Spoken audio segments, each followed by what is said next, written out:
Okay, we have time, I think, for 2 more questions. So, sure, one left. Okay, so animal agriculture causes more greenhouse gas emissions than all transport combined. Cars, planes, ships, etc. The IPPC is pro-plant-based. There was a study last year, the largest study ever done on, or analysis done on the impact of agriculture on the environment, a 5-year study led by researchers through the University of Oxford. They concluded that the biggest thing that individuals could do is go plant-based. But a bit beyond that, they also, this is an amazing fact in that study, is that if the world happened to go plant-based, we would save 75% of global farmland, which would be basically Australia, the US, the European Union, and Australia combined. Yeah, we get it. You got a question there? Yeah, I got a question. Yeah, I'm going to direct this towards Sean. It could be towards anyone.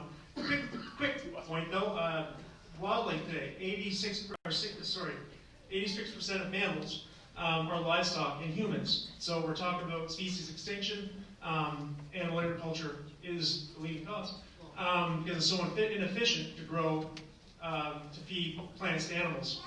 This also includes local grazing methods. There was a study called Grazing Confused. It was for the purpose of proving that sequestering carbon is not a climate solution. The question is, clearly we need to transition away from animal agriculture. So, I've talked to Sean about this before. How do we do it? Okay, thank you. This is how we do it. Why don't we end animal agricultural subsidies? No, will you end animal agricultural subsidies, shift those billions of dollars, like the 1.75 given to the dairy industry this year, and help support plant-based agriculture in this country, and help farmers who want to transition away from plant-based agriculture. We are a huge thank you. maker of pulses in this country. Yeah, thank you. Question asked. First, thanks very much. And despite the sort of tension in the back and forth, he's a great guy and he really cares about this. And I want to say thanks for the question because it's a really important one.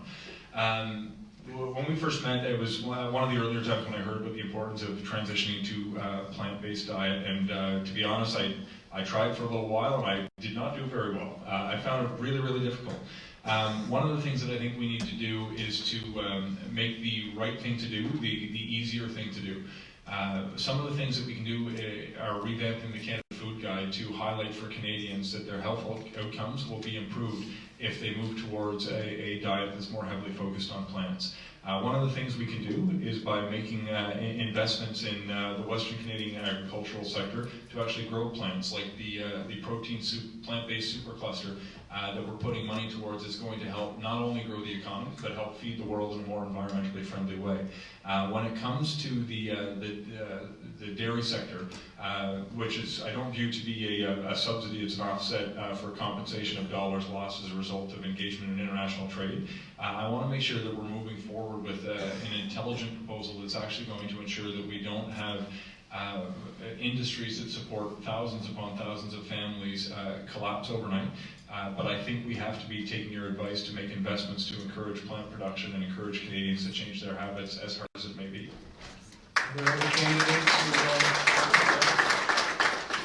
Yeah, I'll just add a little bit. I mean, it seems like a no-brainer, and I am glad to see that the Canada Food Guide has been updated to be more plant-based, and it was also disappointing to see Andrew Scheer kind of attack the new Canada Food Guide.